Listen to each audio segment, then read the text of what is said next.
Hi, everybody. Just waiting for my friends here to join. Hi, Varif. Hi, Eric.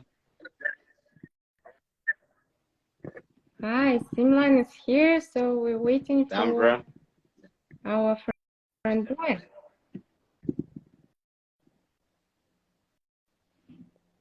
Give him a minute. Meanwhile, how are you doing? We're fine. Hope you're fine too. Yes. It's finally getting to spring here, so wow. I'm doing fine. I'm waiting for warm times to come. That's been a long time. We still have, yeah, I know, we still have snow on the ground, so hopefully that will melt soon. So while we're waiting for Brian, how about tell us who won for those who were watching our live last time, and for those just joining us today. So last time we tuned in directly into almost a live show, right, for Miss Uganda. So who won? That unfortunately that was just the top challenge. The final, the final grand finale is happening tomorrow. So that was part of Oh, okay. Yeah, it so was part of show. the challenge. It was part of a challenge whereby they had to try out modeling. It was called top model. Yeah. Okay. Why don't you tell us who were other designers there were George Saka. Well, I'm feeding what there was George Chisaka. Brian works with George Chisaka. Then there were K Divo. Yeah. Okay. K Divo. There was there was Miss She. No, not Miss She, sorry. There was a Green Amber, an accessory designer. Yeah, I think plus us and us.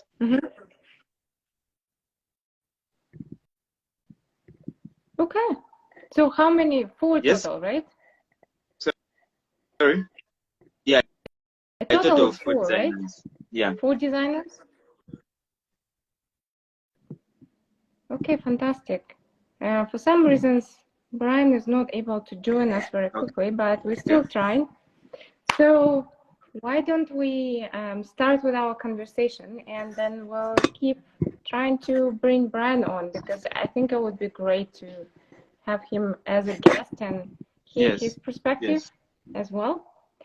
But so today we wanted to talk about the post-show experience, right? So what happens after the show was over and now regular life starts, and how to make the best out of the show. And then also we have quite a few big announcements that you will be doing.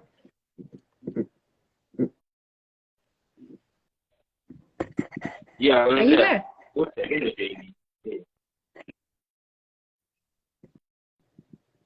you there, guys? Can you see me? Yeah, I'll see. So you said the quite of like that last sentence, we didn't get it.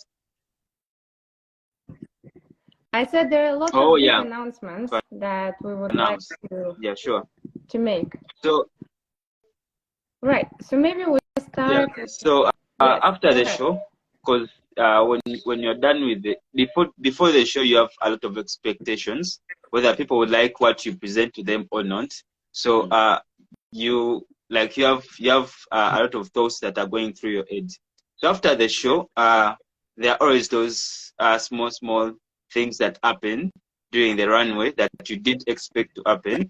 So those were there as well at this time round. So after that, you should also expect to meet different people. The ones that have liked what you have presented to them, and the ones that have not liked. But for our case, most people they liked everything that we presented to them, and they reached out.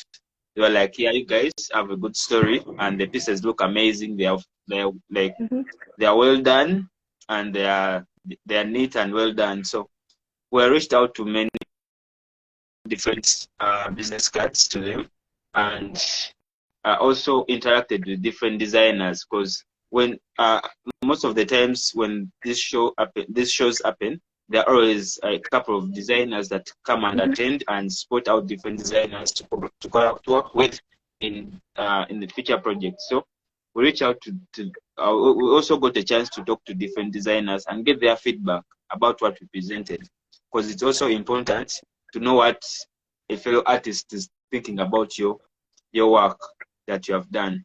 So we got the feedbacks from them as well, and the feedbacks from the models and the people that were part of the audience. So it was a nice experience. So just share who were some of the designers that you met, what kind of constructive feedback they give you, because I'm sure there was something like, this was great, the story is great, but there is something you could have done differently, there is something you could have improved. Did anybody give you constructive feedback like that? Yeah, we got some feedback from there's a designer called what's her name? She's called Charlie Gonza. Yeah, she's called Charlie Gonza. Yeah, he's a big designer here in Uganda. He has been here for a couple of years, and he started with our teacher, Chiamayo. They started together, so we got a chance to meet her there, and she gave us like her feedback was also positive towards our work. She was like, "You guys do great work," and most the most important thing that he mentioned was about the finishing that we were doing, because it's a bit challenging this side to find people that do good finishing on their work. So yeah, we met her, and also Kate Devo. We met with Kate Devo, and was those were the designers we met. And then another designer was part of the contestants. Yeah. I don't remember the name, but she was part of the contestants. Oh, really? So she was one of the potential Miss She was a designer from a different school somewhere. I don't recall the school she said, but she was a designer. Yeah, she was a designer. She liked the work, the finishes, the story behind the work we did. Yeah, and we shared the contacts. That's it. So there are two groups of people you generally meet, right, after the show, based on what I'm hearing from you. So you meet other designers that can give you feedback and maybe are looking for somebody to partner with. But you also meet journalists, right, who can do your interview in one of the local newspapers, give you more visibility. So you met both. Right? This time round, how did this time round there are no like there are not a lot of journalists at this show that we were at, but we didn't get a chance to meet any, honestly, but we met with designers and the audience as well. So that you're talking about this show, the one that we saw last week, right, in Uganda. What about Tribal Chic? Yeah. Tribal Chic, there were quite a few. Tribal Chic, we met a lot of journalists. There were many. There are many. They reached out. They were so excited, honestly, to even talk to us. we were surprised by that. Yeah, we met with a lot of journalists, and even one of them, she's called, I've forgotten her name, but yeah, she got an interview from us. We met with some, yes? Connie Alward, right? Yes. Connie Alward. Yeah, we met with Angelina from Capital. I don't know if that's her name. Angel. Yeah, Capital FM. Yeah, we met with a couple of journalists, honestly, because they reached out. We were surprised that they could even reach out to us and be like, you guys are good. Your work is amazing. You should share your story with us so that we can share it with people. That's very rewarding, right? So how many interviews did you do after Tribal Chic? 1 or 2? We did, I think we did one interview with Connie. We did one interview with Connie, yeah. That was the second day after tribal. So what would be your advice for other people? So you meet somebody for an interview. Obviously, that was not your first interview, right? We at least did one. Yeah, sure. One before,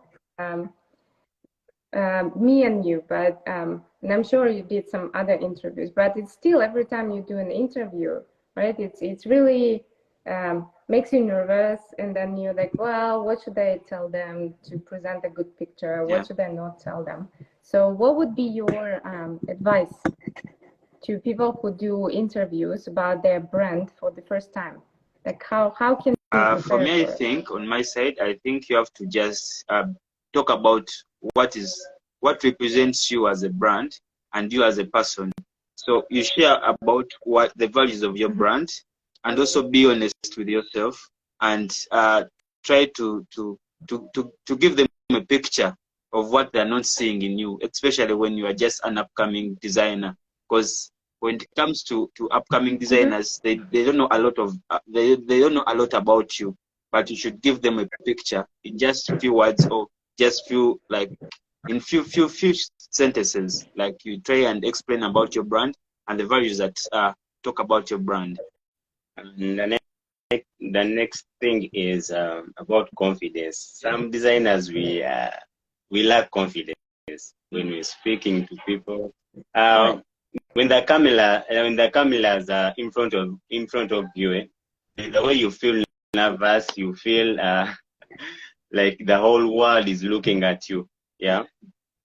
So you have to be confident. You have to be confident. Speak what you have to speak out. Yeah, that's it. But it's hard. So how do you get that confidence? The confidence comes when you're talking about what really represents you. Like who are you as a person? Because there's no way you would talk about things that don't represent you, or things that are not in line with what you do. Yeah, you do, or things that you believe in. So when you talk about your brand, your values, and what you believe in, you'll be confident, because that's what you are spreading to the people. So you have to believe in your brand, right? This is what I'm saying. You have to really truly believe in your brand, in what you're trying to do with your brand, and then the confidence will come from there. Because if you believe and you're passionate about something, then you should be able to talk about that. And also there are a lot of there are a lot of discouragements that always come in, most especially when you have something that is unique. Like when it comes to our side, our end, most people love what we do, which we appreciate so much.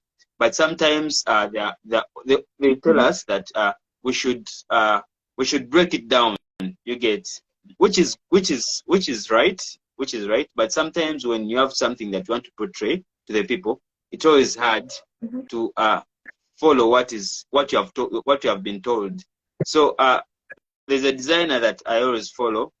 It's called Kid Super.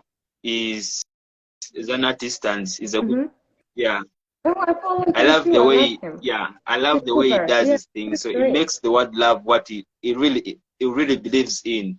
So that's also what we want to do. Like, want the world to love what we believe in, and what we think that could be work best for them. So I believe when you have something that you believe in, you have to just stand with it and be confident that it's what represents you. You get, that's what makes you different from other designers. You get, because there are many designers in the world, but there's always that special touch that you have, or special ability that you have as a designer. So you have to believe in that and let it represent you. People will love you. Let's hope so. I'm now feeling inspired that people will love me as well, because I love what I do. So let's talk about this. So you had the big fashion show, right, which was Tribal Chic. It was really quite a big show. It was well attended.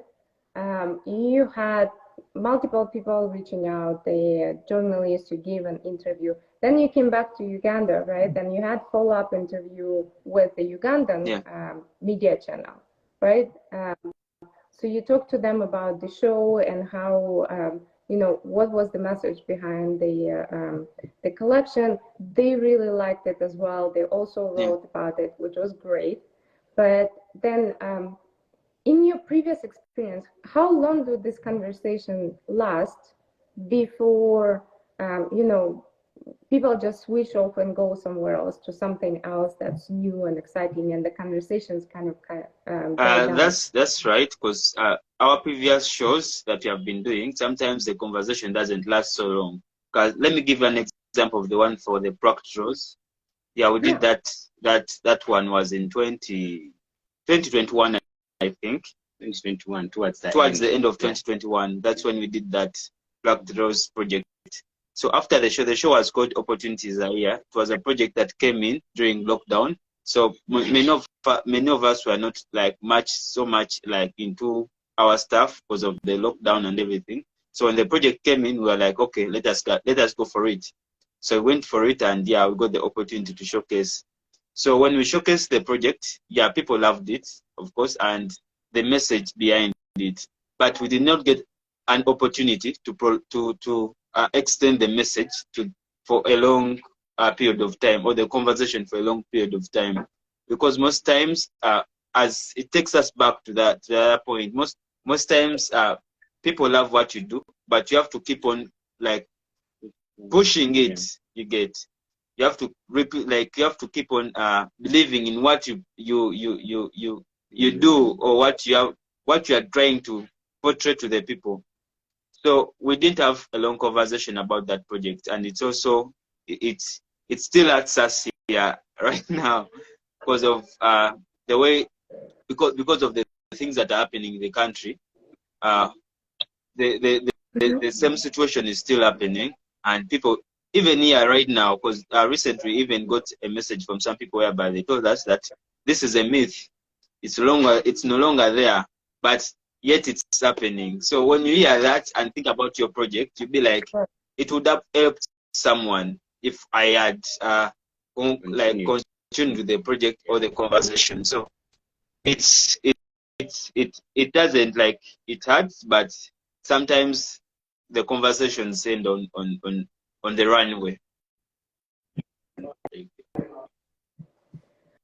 I think you have to remind everybody on the live on this chat what the Plucked Rose is about, because I know, but I'm not sure everybody. So the Plucked Rose project is about talks about child sacrifice in Uganda, whereby it's trying to send awareness about this act, that it's not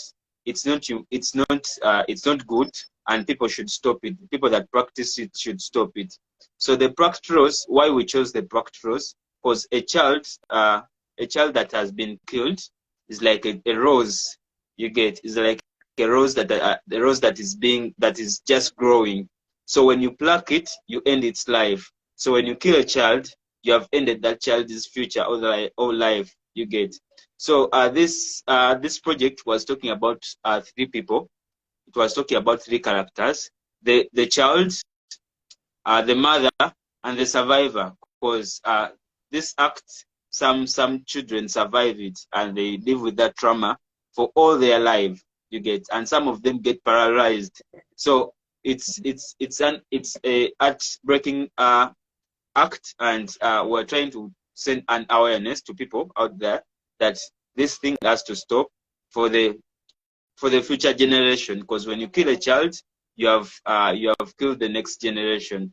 So for the mother, some mothers are so connected to the child during that age where children are killed, because children are always killed between the age of 5 to 11, I think, 5 to 11 there. So most during that age, children are always so connected to the mothers. So when a mother loses a child, he lives with the trauma, and also sometimes the child is like the future to the the child is like the future of the mother. You get. So when you kill him or her, it's like you have killed her hopes, because most of our parents, their hopes are in us. That's why they give us all the love and the support. So we talked about the mother, we talked about the survivor, and we talked about the child as well. So that's the project. Yeah. So this is the thing, right? So through your collections and through your stories and through your messages, you're raising really important social topics, right? So it's really important then to look at how this conversation can be extended, so it doesn't end up right after the show, and expand it. So who can we bring in, and how, as you said, we want to be pushing for this conversation to continue. We want to bring more people, different people into this conversation, because such big issues can't be resolved by one person or two people. It's the whole community that needs to get involved and needs to participate for us to be able to address them. So these conversations that we've been having as a follow-up to the Travel Chic show, where you presented the collection that talked about education for the future, right? So our conversations evolved around education and how the system education can support you better. So I think one of the things that we're talking about here is that the new system of education is not just how the subjects that are taught are transformed, but also what practical skills can the school give you to actually be able to thrive in such environment, right? To set the expectations for the big event, and then to make sure that you get out of this big event something that will help you to continue growing and addressing the issues that you want to address, or doing the work that you're passionate about. What do you think about that? So what do you think would be some of the practical changes or practical skills that you would want to get out of school? Most times when someone is still young, we all have different visions and ambitions. So, and during that time, yes, we are young, but we have, like, we always have what we believe in. It's just a matter of trying to understand that, trying to understand that person and trying to direct him in the line that he wants to take, and try to show him the right way in that same direction that he wants to take.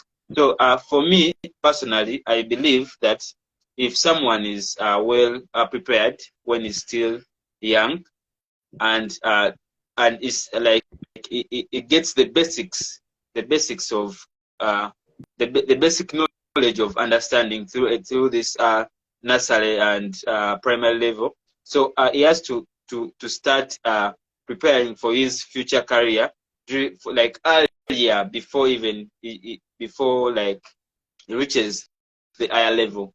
Because when you see right now, sometimes when someone starts his skills on, like someone to start his skills on future career, it takes him like in his last semester, that's when he starts doing his hands-on, you get.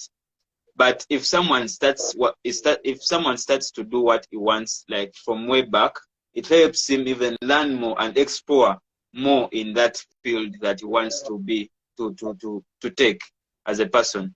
I have a friend of mine. He was doing some, I've forgotten the course, the exact course he was doing, but he told me, because we were sharing with him, and he told me that he reached in his second semester when he doesn't know what job he really wants to take, like he's going to do with the course he has. You get. So when I heard that, I was like, he's not alone. People like that are there. So sometimes we study things and they don't even tell us what jobs are we really going to be doing in this exact course that I'm doing. And that also takes us back to us as students. Sometimes you have to do your own research, because also him, to find out that he has to do this particular job, he just went and researched about that course, what people have to do with that course, people that do that course, what exact jobs are they supposed to be doing. So when when you see all this that is happening, sometimes it's better when someone starts to do his career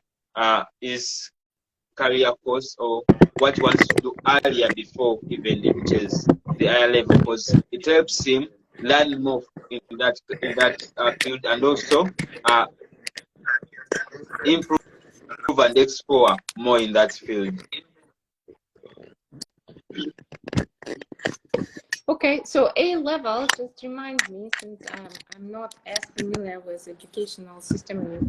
So A level is how what A level, like A level is like 16 to 18. Yeah. 16 to 18. Yeah, it's almost even too late at that point. I was thinking more like 12, 14, 12. You already need to start exploring what are different professions, occupations, and I like your point about the fact that you don't just like the job, you actually need to understand what your day-to-day routine will be like, because the job might look really exciting in theory, but then you realize that every day you will have to do very boring, very routine stuff, and you don't necessarily like it. And I'll give you an example. I mentioned before, I think multiple times, that my daughter is an artist, so she's doing anime. And it's really exciting, right? But then I look at what she does day to day. She just sits at the computer and draw this character with like minimal movements the whole day, because for the character to move the hand like that, she has to draw that hand 50 different times with like minimal changes, so then it looks smooth and it actually can be actually animated. Luckily for her, she loves it. She just sits there and just draws stuff. But for some people this would be unbearable. They will be like, well, this is not art. This is just a lot of, sketching and drawing, so it's not as exciting anymore. But so I love that point that you need to look at different careers, but also when you look at a certain occupation, it would be great to actually know what the routine is like. What about the expectations? So you mentioned that it would be great to learn how to set expectations. What do you mean by that? Expectations, like you have to know what you are going for, you get, and you have to have a plan or strategy on how you're going to do it and how you're going to achieve the goals that you want to achieve in the future. So you have to let me give you an example of me when I got the concept that I wanted to be a fashion designer. First of all, I knew that I needed something that is extra, something that has not been here. To get a school that has that future character, you get. So I had to look for it. I had to research. So I had to find a school that has that meets my expectations that I have in mind. So I had to go through all those struggles, and finally I got the school. So you have to have that. You have to you have to expect something from what you want to do. You get. You have to have a strategy. I may say you have a strategy, so it helps you to reach your goals. So I think there are two really interesting things. So one, you're saying that ideally the school should teach you how to plan for achieving your goals, right? So how to understand what you really want, and then what are different steps, right? So if you want to go to fashion school, you need to do your research, you need to find the school, you need to understand what you want out of the school, and you need to also be prepared that you will go to 5 schools and none of them would be a good fit what I meant for you. Was expectations, because before choosing a career, you're expecting something out of it. You get. So and when you're doing that, that means you have hopes of having something that is way beyond what you like having, okay, getting a school that can help you achieve what you really want, you get, so that it's a school that matches your expectations. So the school does not have to set for you goals, no, but it has to start with you as a person, you get. What are you expecting from the school? Is the school giving you what you really like, what you really was expecting or not? So that's the thing. But this is on you, right? So that's you why, need to understand. That's why these days we find many people that are self-taught. You get, they don't get what they get what they expected from schools, so they end up using YouTube and using other means to learn something that they really want to. Because when you have a passion in something or a specific career, it takes you an extra mile to learn something more than what you are getting. And that's what is here right now, whereby most people are getting less, like their expectations on what they really want to do like their eye, and what the schools that they find, they don't give them what they really expected. So it's hard for them. So that's why you see most people are self-taught, and others go an extra mile and do more research about about what they are doing in their courses, their work they are doing. Taking you back, what I think right now for me, parents are also part of the teachers. You know, when we growing up, like children have different abilities, like football, what. I think we should try to train kids. Parents should train kids different stuffs, like to be a footballer, like to be a tailor, an accountant, many different stuffs. You know, right now in India, a 7-year-old kid knows how to assemble a computer. But when you take it back to Uganda, children are just spraying in soil. You know, that's a very disappointment. When you look at many different countries, they are training their kids how to run their economy, how to be able to tackle different stuffs. You know, you get. But right now, our education system, when you look at our education system, it's not teaching us how to juggle different stuffs, how to juggle, it doesn't teach us how to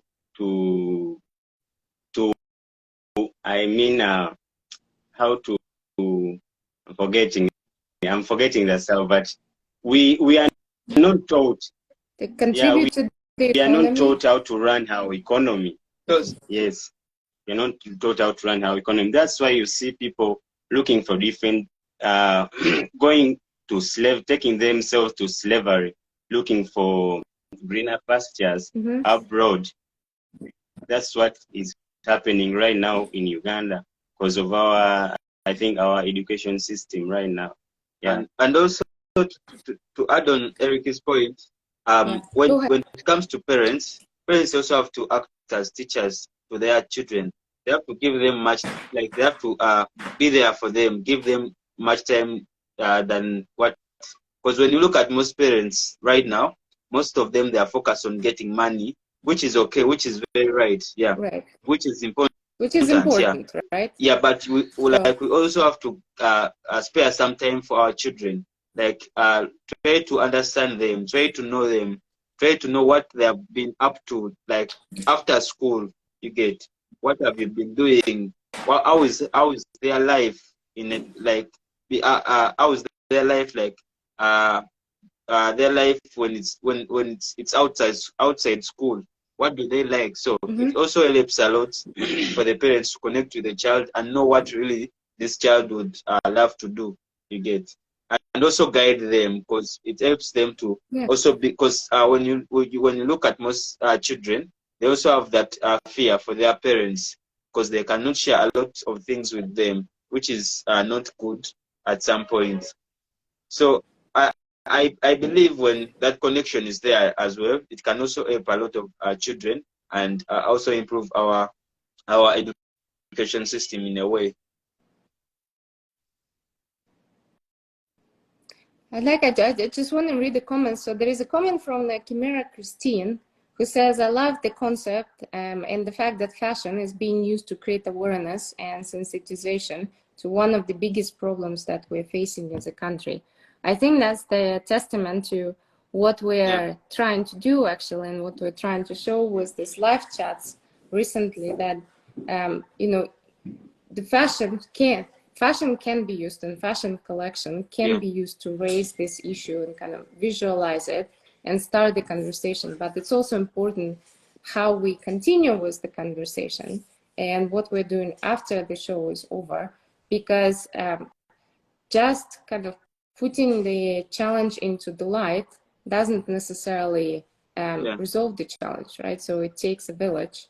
It takes all of us talking about it and coming up with ideas on how to address it to make the change. And that's why we're also talking about system of education. So what I'm hearing from you is that we want to see the system of education that's not necessarily teaching science. Science is important, but it's more important to teach some practical skills, right? How to, I don't know, how to, for example, balance your income and expenses, and so also, that you're not broke at the end of the and also of the, Anna, sorry to interrupt, but it's no, go ahead. It's not about science alone, because science is important. When you may find a child that is so passionate about science subjects. Let me give you an example. Some friend of mine he loved so much the science subject and he wanted to be a doctor, but he reached a certain point whereby he had to do some exams. Like he did the exams, he passed well the science subject that he wanted to do, but unfortunately the ones that like it was limited by some subjects that are not in line with what he wanted. So the thing is, there are some students that are so passionate about certain, because these are our future careers that we do are in these subjects that are there. So it's not about it's not about like ignoring the subjects, but it's about specializing in certain subjects. If someone can specialize in a certain subject for so long, he can become an expert in that subject, and it can help him so much in the future. So the point is that we have to try and understand our children, like the parents have to try and understand their children and see how they can help them in what they really want to do, you get, and support them. So that's the main point, because when you look at us right now, we are doing fashion, but fashion also has some it has math, it has some bit of TD, technical drawing. So so such topics, when you look, and also art, when you look at a person that has been focusing on mathematics, TD, and art, and is doing fashion, things would be even more easier for him, you get, because he would know how to construct different things in a couple of methods or ways. So it's about trying and specialize in a certain subject, and also try to see how we can improve and reach his goals in that same subject. Yeah. There it is. Wait, Eric, we were going to say something, no? Well, what I wanted to add on, for me, I didn't just fall into fashion as like, to add on what he was saying. Yeah, days back, I used to hand stitch some stuff. Days back, I used to paint, I used to build, but right now I decided to specialize in fashion and design, because that's what I see. I am passionate about it. You get? I can do painting, I can do the rest, but I was passionate about fashion. That's why I continued pursuing that that career. So when you also look at such things that you have been doing also from way back, they connect to what we are doing right now. Yes.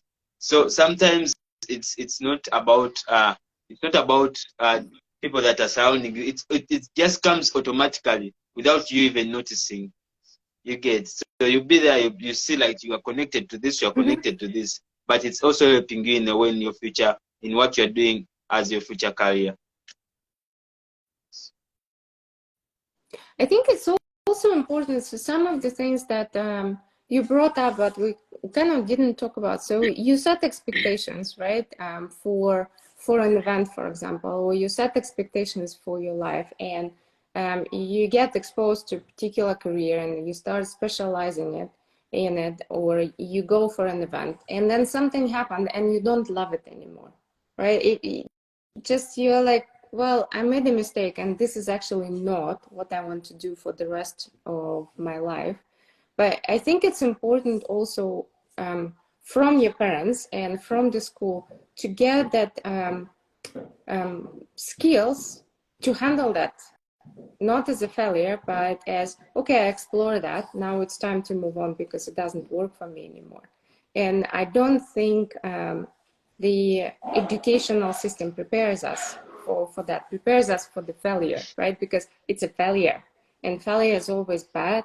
Whereas, you know, there are a lot of conversations that I hear in like business world which say, fail faster, because the more times you fail and you realize that this is not what you want, the faster you get to what you actually want, right? So how do you think we can prepare for that? Because, you know, it could have happened.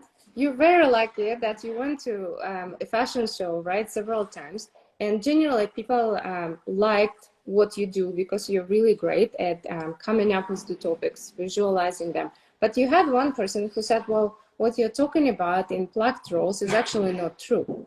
It's a myth, it doesn't exist anymore, and gave you probably harsh criticism. So how not to get down from that criticism, but keep moving? What was your coping strategy? Honestly, how did you cope with that criticism? There is no strategy about that. We didn't come up with any strategy for that. But sometimes when you get such comments from people, it's always good to go back to what you because you cannot just come out of the blue and talk about these issues. That's the honest truth. You have to first do some research about them and know that. So when someone talks about that, that means is not informed.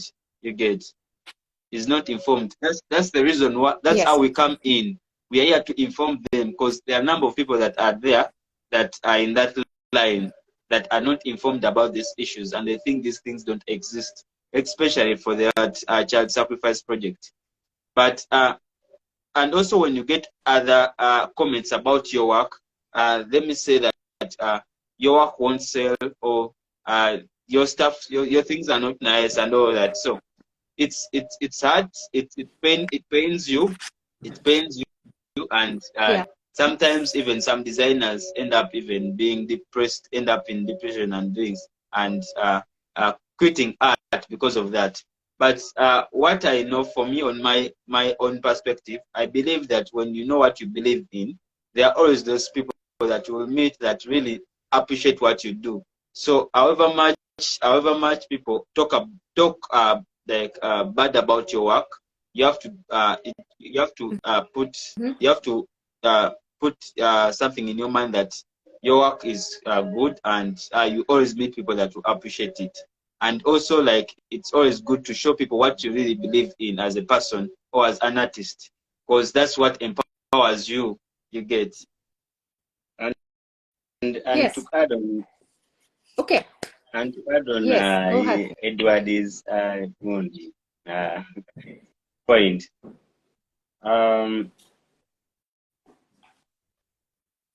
Add on Edward's point.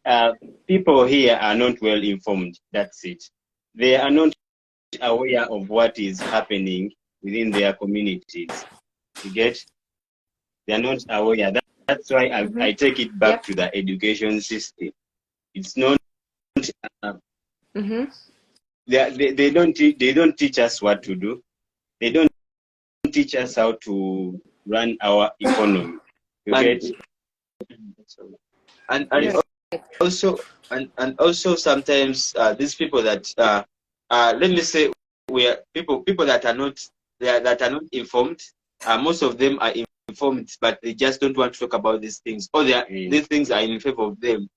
You get, because when you see for us where we come from, or the communities that we come from, we come from humble backgrounds, and people are like we always see different challenges from the communities that we come from, whereby people pass through a lot just to get the education they want, they would want. You get, it's always whereby a parent has to sacrifice almost his life to to to pay fees for a child or to educate a child. So it's always painful, because when you see how our parents have been supporting us, yet they are not earning much, and when you reach when you're done with school, you cannot pay back them in a way of you achieving or getting your job, your career job. It pains, because when you see some people, they get jobs, they get jobs for their children because they're in that positions, yet their children are not even qualified to do that exact job, and leaving out people that are really qualified in that sector. So when you look at all these things, most people are informed, but just that they don't want to talk about them because they are it's in favor of them. You get? Yeah. Yes. No, I get. So there are a lot of challenges. I mean, the more we talk about the system of education, right, and the real world in which it functions, and how prepared were the more challenges we discover, and those are not necessarily, as we talked before, it's not like we don't need education. We absolutely need it, and we do know that our teachers, as we heard from Salomon Subi the other day, our teachers really was their full heart want to help us succeed, but unfortunately they're also boxed into this system where they have to teach to exams as opposed to teach to live your life after school, right? And there are a lot of misses in there, and one of them is that the kids are not necessarily coming out of school prepared to run the economy, which they will eventually have to run, right? Maybe not now, but in 30 years and 40 years, it will be on this generation that's now coming out of school, and they don't know how to contribute to the economy in a meaningful way, and they're not really happy in their own professional life. So, but I think with these conversations, we're starting to at least get an idea on what's missing, right? And the bigger the conversation, the more people are participating, the more likely the changes are to start happening. And talking about changes, I think it's really great time to talk about what we are planning to do, because what we discussed today and what we discussed in all of our chat before, right? The system of education currently doesn't provide you with mentorship, doesn't help you to set goals, doesn't expose you to a variety of jobs or professions, doesn't show you how day-to-day look like, doesn't teach you necessarily to do very practical research. So now we, in this chat, are bringing it all together in our challenge that we want to introduce, right? So now tell us about the challenge.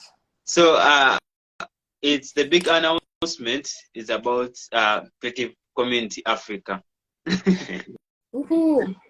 I'm missing, how in the sports games they have this whatever, the balloons with which they're dancing. So I should have brought the balloons for the big announcement. So yay! Yeah, we are excited about Creative Community Africa. It's a program that came up just from these lives, and it will be supporting artists and also trying to keep them alive in their art. So this project will be talking about will be trying to help artists also try and raise their voice so that their voice are also heard. Because when you see right now, almost it's these conversations are there because of the fashion industry. Because now fashion has been used as a voice. Poetry has been used as a voice. So this Creative Community Africa will be challenging fashion designers, whereby they'll be coming up with weekly challenges to challenge them and try to come up with sketches which they will be submitting to Creative Community Africa, and these sketches will be posted on Creative Community Africa page, and the audience will also vote, and also there will be a committee from our friends from the fashion industry that will be also voting as a committee, and also Creative Community Africa will be also voting as a committee, and the audience as well. So after tallying all the votes, we'll also get the top 3 winners who will get something, who get prizes that will try to empower them to continue doing what they are doing, and also try to increase on their voice so that it's heard and people know that the creative community really has a voice. So we are excited. Yay! We are excited. So this challenge is the challenge for everybody, right? For everybody anywhere in Africa. So we want to bring more people into this conversation, and that's our way of extending the conversation and making it bigger and hopefully inspiring change, but also along the way supporting each other, right? To understand what this profession of a fashion designer is about, and how you can actually use fashion as a voice, which is one of the ladies who watched our live today was so excited about, using fashion to talk about difficult issues. And I think art is a really good way of bringing up these difficult issues, because as you rightfully noted, some of those issues are really, really scary. So you don't necessarily easily just dive into conversation about child sacrifice, right? Or about how, you know, how we want peace on the continent, which was one more of your thematic outfits, right? There's stopping guns in Africa. So you don't, so you don't just dive into the conversation about guns and war easily. It's a difficult conversation. So we want, through our challenges, to work together to see how we can raise these difficult conversations and expand them and involve more people, and hopefully attract more attention and you know, make change, but along the way support the designers and give them the encouragement that that they need to just make sure that they feel loved and they feel wanted and they feel appreciated for all the hard work. Great. So should we finish on this positive note and post more about our challenge in the coming days? But we already know the topic, right?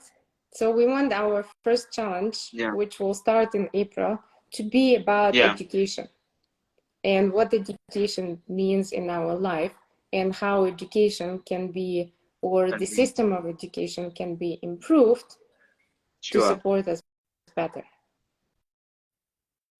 Awesome. Any last thoughts?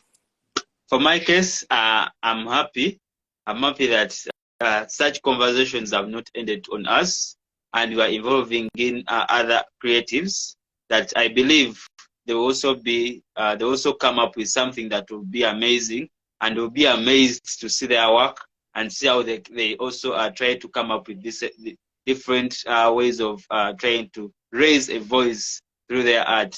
So I'm excited for Creative Community Africa. I'm excited for everything that is happening. Yeah, for me, I'm happy. As you see me, I'm happy.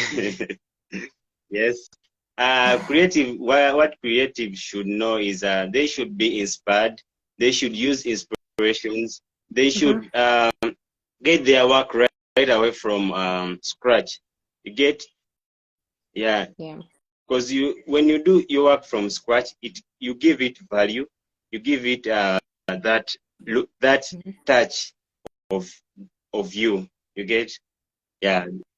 They should collaborate with different designers for their brands to be more visible, to be more everything as a creative. That's what I conclude with. Thank you. They are welcome. They are welcome to Creative Community Africa. Yes. Wonderful. So we'll continue this conversation on our Creative Community Africa group, but also in our live chats. And then next week, maybe we'll have already a very specific idea for the challenge. We can announce the challenge and start it, and maybe also prepare some examples of what we're looking for. But meanwhile, before I forgot, there is also another exciting announcement that your collection is now available for those who are interested to buy it, right? It's online or on the website. So it's now real, it's now live. So if anybody is fancying a dress or pants or skirts from Sulby collection, it's available in any size, and it can be shipped to any part of the world from Glitter Trotter website. It's www.glittertrotter.com. Yay! Okay. Thank you. Great. Thanks for the conversation, guys, and we'll meet again next week, and we'll have the topic for our first challenge, and then we start. Meanwhile, keep checking our community, right? At creative_community_Africa for more news. Thank you, Anna. Bye. Bye.